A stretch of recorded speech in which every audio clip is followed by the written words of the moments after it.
Pandesal kayo dyan. Timplang pangmasang pandesal. Ito mga langga, yung ipaglilingkod ni Inday ngayon. Kaya wag na nating patagalin. Simulan na natin. So ito na po yung ating mga ingredients. Bali na prepare ko na lahat dito. Bali yung ating mga ingredients at yung ating mga grams.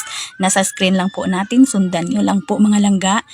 Prepare ko na lahat para hindi na tayo matagalan or hindi na humaba pa yung ating video mga langga. At halo-haluin lang po muna natin.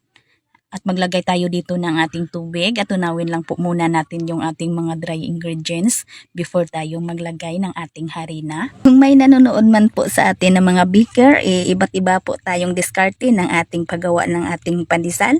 Hindi po tayo magkapareho ng diskarte mga langga. Pwede talagang itong idaan sa spiral mixer at pwede talaga din sa ating dough roller. At wala kayo niyan sa dalawang tools na binanggit ko, pwede nyo talaga itong imasa mga langga ng mano-mano. Langga, idaan ko ito sa aking dough roller.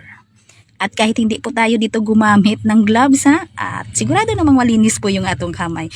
Ito lang man yung pinaka-importante, ang malinis po ang ating kamay. Kasi pagkain po ito At pag dough roller po yung gamitin natin upang kuminish yung ating dough, ay napakadali lang mga langga.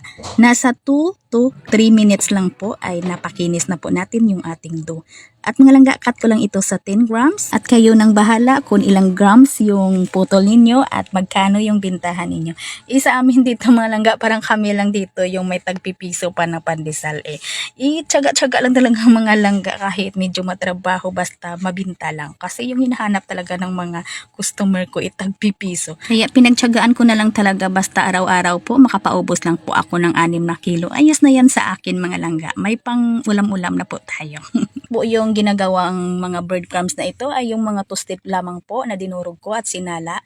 And din ito mga langga, isalansa na po natin sa ating plansa or 3 at palsay lang po natin ito ng 1 to 3 hours mga langga. Depende po sa ating room temperature. At ang init ng ating oven dito nasa 180 degrees Celsius 14 to 15 minutes mga langga.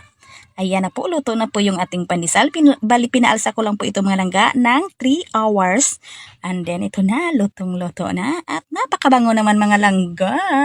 At habang mainit-init pa ay may bumibili na at may naghihintay Sana nagustuhan po ninyong ating video ngayon. Magkita-kita po tayong muli sa sunod pa nating mga video. Ito pong inyong Kainday Tinapay. Bye-bye!